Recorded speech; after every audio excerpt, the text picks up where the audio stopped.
Perdóneme. Ahora sí. Diputada Adriana Dávila, muchas gracias por este tiempo que nos da Político MX. Al contrario, muchas gracias a ustedes por el espacio. Bueno, empezamos. El Tribunal Electoral del Poder de Justicia de la Federación confirmó esta resolución del INE sobre que el diputado Gerardo Fernández Toroña tendría que disculparse, incluso lo emplazó y dijo que de no hacerlo tomaría algunas medidas, como ser incluida en el registro de violencia política contra las mujeres. Primero que nada, diputada, ¿qué opina de estas actitudes que ha tenido el diputado? Y para entender un poquito más en el contexto que el Tribunal Electoral lo emplazaba, ¿qué significa estar dentro de este registro de violencia política? Primero, debo contextualizarte, hace poco más de un año que este caso se dio y es importante que mucha gente sepa que no es la primera vez que un personaje como el diputado, concretamente el diputado, genera violencia y expresiones y ofensas y calumnias para cualquier político. Lo hizo en previas legislaturas, me acuerdo de una escena en donde le lleva rosas en el pleno para llamar la atención a una compañera diputada de Puebla del PAN en ese tiempo, una compañera panista, la ofende y luego le lleva rosas. Me acuerdo además de las acusaciones que hace la propia particular que trabajó con él durante muchos años y que evidencia y explica y denuncia sobre la violencia de la que ella fue víctima trabajando con él, cuando también acudió al estado de Tamaulipas, concretamente a Reynosa, y se dirigió hacia la alcaldesa con palabras de todo tipo, expresiones poco honorables y yo diría respetuosas. Y también cuando llegan a Nayarit y a una senadora la lastima, la ofende, ¿no? Debo comentarte, casi todas las personas, por lo menos del ejemplo que yo te estoy poniendo, pertenecemos al ámbito político. Y eso es importante plantearlo, ¿no? Porque uno de los temas que tiene que ver con la violencia política de género de la reciente reforma que aprobamos, de la reciente iniciativa que se aprobó menos de un año, tiene que ver justamente con visibilizar a que parte de la violencia política tiene que ver con inhibir nuestra participación, ¿no? Pero esas conductas en el terreno de lo personal también lastiman. El caso concreto de su secretaria particular y que lo que evidencian es una actitud permanente, constante, violenta, como ya una forma de vida que además, derivado de las respuestas que ha tenido las últimas horas, los últimos días luego del fallo del tribunal, pues siguen evidenciando el carácter, la forma, el estilo de mantenerse en la opinión pública, no por algo que aporte al país, sino por una actitud que lastima a la propia clase política, a las compañeras y a tu servidora a quienes ofende, pero concretamente también demerita el papel de la política en este país. Y eso me parece que es fundamental resaltarlo. Y justo por este contexto que te estoy dando, es que yo tomé la decisión de que el cauce más importante que las mujeres que participamos en política, teniendo la voz, teniendo la posibilidad de estar ante ustedes, de abrir estos espacios que no todas las mujeres del país tienen, nuestra obligación es acudir a las instituciones que nos hemos dado a las mujeres de este país, con la lucha de muchas fuera y dentro del ejercicio político y el ejercicio público para poder defender nuestros derechos. Ese es el mensaje que para mí es mucho más importante que cualquier otro dentro de la resolución del Tribunal Electoral del Poder Judicial de la Federación. Es visibilizar que la violencia política es un delito y que este delito debe tener ciertas consecuencias. ¿Qué significa lo que en la ley planteamos sobre un padrón? Pues registrar justamente este tipo de acciones, porque el ejercicio público debe dignificarse y el ejercicio público debe tener cierto nivel, por lo menos de respeto entre pares, porque eso implicaría que seremos capaces de hacer propuestas de buena política pública para la gente que está fuera del ámbito político y que es a quienes nosotros debemos parte o todo nuestro trabajo. Y bajo estas circunstancias, pues yo no quisiera calificar evidentemente lo que el diputado ha hecho, la burla que significó subir ayer un video para disculparse con los magistrados que no estuvieron presentes en la sesión de tribunal por diversos motivos, lo cual no significa que no apoyaran esta resolución que hace, porque primero se aprueba por unanimidad y segundo porque uno de los ponentes con el que se disculpa fue el ponente principal, o fue quien planteó el proyecto y fue aprobado por unanimidad por el resto de los magistrados y magistradas. Y debo además decirte que pues esto ratifica lo que ya otra institución autónoma había hecho, que es el Instituto Nacional Electoral. Vale la pena hacer la precisión, Pilar, de que esto se deriva de una impugnación que el propio diputado hace, es decir, él acude al tribunal del Poder Judicial de la Federación para decir que lo que el INE había hecho era incorrecto. Y el tribunal lo que le dice es no, es correcto y usted es un violentador, ha cometido violencia política de género y tiene que hacer, entre varias cosas, disculparse con la diputada, ofrecer una disculpa pública y no repetir el patrón que ha venido repitiendo durante estos años, cosa que no le importó, que siguió haciéndolo, sigue en la actitud de envalentonada, que además debo decirte, Pilar, que es una de las características más importantes de los violentadores, primero, no reconocer que cometen violencia política o que cometen violencia contra las mujeres, y la otra actitud es de, en actitudes soberbias, engrandecerse y retar a las instituciones para decir, a mí no me van a hacer nada porque soy muy poderoso. Esas manifestaciones de poder son las que tienen a miles de mujeres bajo tierra.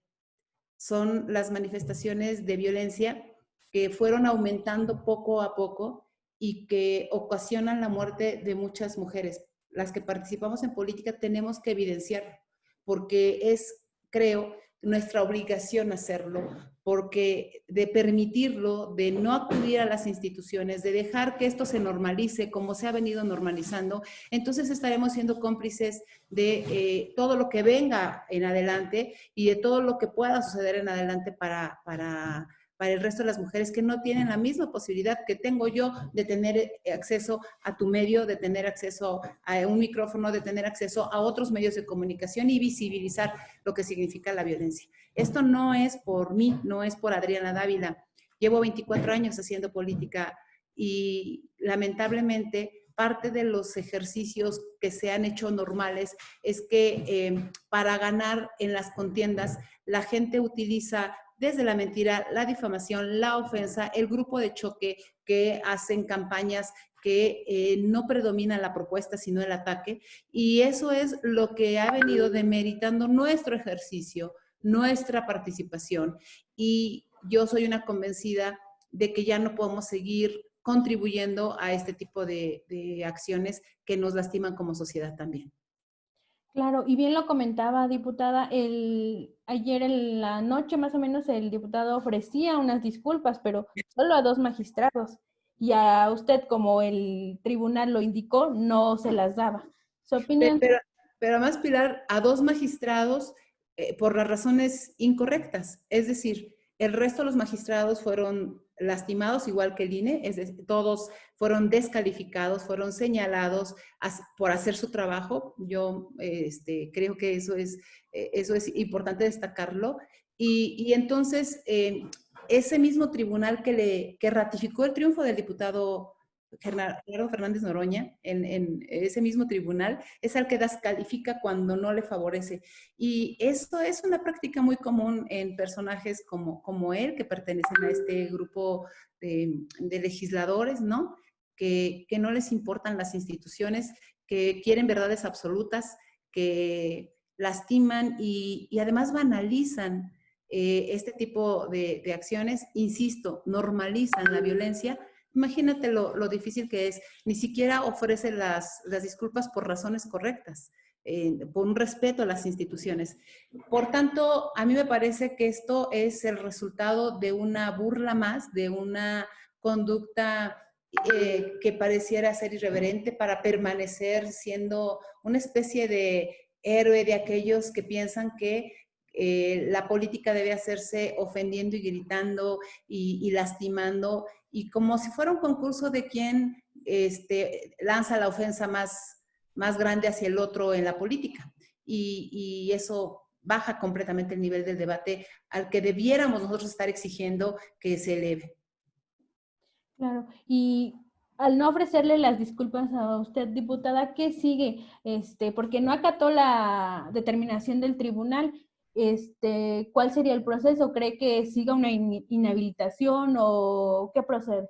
No me corresponde a mí dar el veredicto ni la sentencia, le corresponde a las autoridades, y eso es lo que yo haré. Yo voy a continuar con todos los procedimientos que jurídicamente nos hemos dado las mujeres. Insisto, para decirle al resto de las mujeres de este país que lo hagamos, que la forma de mejorar las cosas es exigir que se cumpla la ley, porque además nosotros somos quienes hacemos las leyes. Entonces, si lo que hacemos y lo que aprobamos no se cumple, pues imagínate el ejemplo terrible que es para el resto de las personas. Ese es el tema que yo estoy planteando con toda fortaleza. Acudiré a las instancias correspondientes. En principio, debo decirte, Pilar, pues a la Cámara de Diputados, que es mi primera instancia, que tendrá que, iniciando el periodo, pronunciarse. Admitieron ya la queja que yo puse ante el Comité de Ética, admitieron ya esa queja, y creo que sobre ese tema tendríamos que ir discutiendo. Acudiré nuevamente a las instancias, esperaré estos días para ver qué está haciendo. Él sigue en sus redes haciendo comentarios no solo irreverentes, no solo lastimosos, que siguen lastimando mi prestigio, mi honra, mi trabajo, en fin, todo lo que esto significa. Y sabes, Pilar, pues creo que yo traigo la fortaleza necesaria con el apoyo de muchas mujeres que han estado cerca de mí, empezando por el apoyo jurídico de la abogada que ha sido generosa, dedicada, como Joana Torres, de mi propia secretaria de Promoción Política de la Mujer del CEN del PAN, Adriana Aguilar, que ha estado acompañándome, y de un colectivo maravilloso que se llama 50+1, en donde las mujeres aprendimos no solo a reunirnos, sino aprendimos de nuestros errores y ayudarnos a ser generosas con otras mujeres. Y eso es esa es la lección que para mí es más importante que cualquier otra. Lo que Gerardo Fernández Noroña haga depende de él, no de mí. Pero lo que yo haga para que otras mujeres se atrevan, levantemos la voz y poco a poco estas conductas violentas vayan dejando de existir, pues eso sí depende del ejemplo que demos haciendo política. Claro, y ya nos comentaba que acudirá a la Cámara de Diputados, pero además de la Cámara de Diputados, de la resolución del tribunal, ¿piensa proceder de otra forma, no sé, legalmente? Sí, esto es un procedimiento legal. Acudir al Tribunal Electoral es un procedimiento legal, ¿no? Yo creo que hay que seguir hasta la última instancia. Recuerda que la sentencia del Tribunal del Poder Judicial, del Poder Electoral, del Poder Judicial de la Federación, es una sentencia definitiva, entonces tendrá que acatarla. Incluso debo decirte, el Instituto Nacional lo que plantea en su resolución dice: no podemos registrarlo en el padrón de violentadores porque fue el acto generado previo a la reforma que aprobamos, ¿no? En octubre del 2019.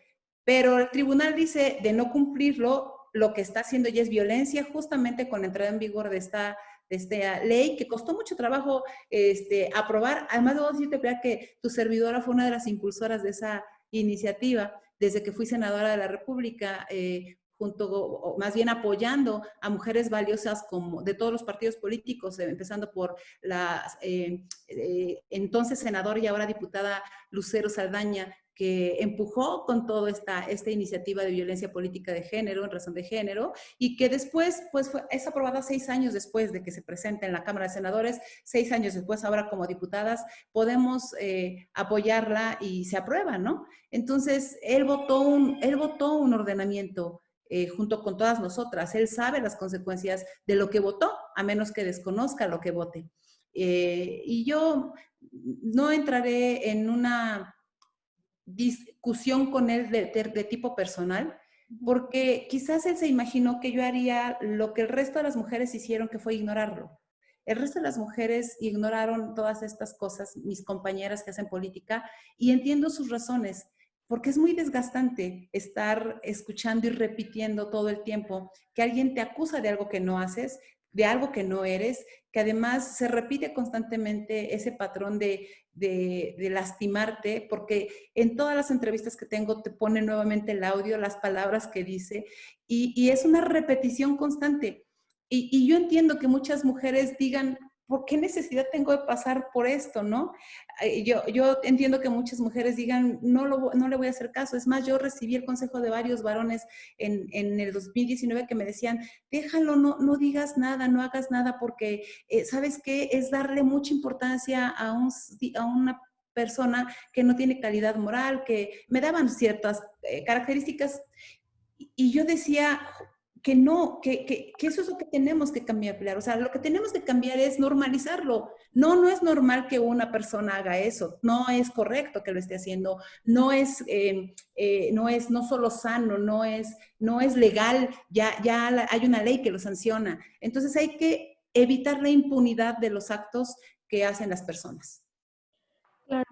Y finalmente, regresando un poquito a lo que nos comentaba en el principio, que hay, además de su caso, hay otros casos que relacionan al diputado. No sé si alguna de estas diputadas o la secretaria que nos comentaba, la secretaria particular del diputado, ¿se han acercado a usted después de ver su caso? No se han acercado a mí. Insisto, es muy desgastante, Pilar. Estar en un proceso de esto además de nuestro trabajo que tenemos que hacer, yo he estado presentando iniciativas sobre el tema de niñas y niños con cáncer, sobre la pandemia, he estado presentando iniciativas presento una propuesta de ley general contra los feminicidios. Entonces es muy desgastante que la energía se vaya para estarte defendiendo, ¿no? De un ofensor. Entonces, no, pero yo estoy segura que no solo apoyan esto, sino quiero que lo que está sucediendo sea el ejemplo para otras. Tenemos que hacer todo para que otras mujeres no tengan miedo a la denuncia, que perdamos ese temor de estar, sobre todo quienes hacemos política electoral, también de estar en el ojo, porque yo cometí un error, y te lo comento porque lo dije hoy incluso en otra entrevista. En el 2016 yo fui víctima justamente de estas calumnias y mentiras por parte de mis oponentes que usaron todos los elementos para desacreditar mi trayectoria, porque además encabezaba las encuestas. Fui 2 veces candidata a gobernadora por Tlaxcala. Y entonces tomé la decisión que tomaron ellas, no hacer nada, no denunciar, más que hacerlo público, mediáticamente, ¿no? Y no acudir a donde ya nos dimos derecho todas de plantear, que son las instituciones. Entonces yo no quiero repetir esa historia de dejar a un lado que sean las instituciones formales las que hagan este trabajo. Yo me resisto a seguir permitiendo que nosotras en nuestro ejercicio político tengamos que estar escuchando todo el tiempo ofensas, como si debatir sobre los temas de este país fuera personal. Yo con gusto a él y a quien quiera que quiera que debatamos sobre la trata de personas, sobre mi trabajo en ese sentido, o sobre los temas que en este país hoy están en la boca a todo el mundo, en la preocupación de las familias, yo lo hago, pero lo hago desde la parte de lo jurídico, lo técnico y lo político, no desde la parte de la violencia. Desde ahí me niego a ser parte de eso. Bueno, pues por el momento sería todo. Le agradezco mucho su tiempo y que nos compartiera sobre el asunto. Muchas gracias, diputada. Al contrario, gracias a ti. Gusto saludarte. Gracias, hasta luego. Hasta luego, bye.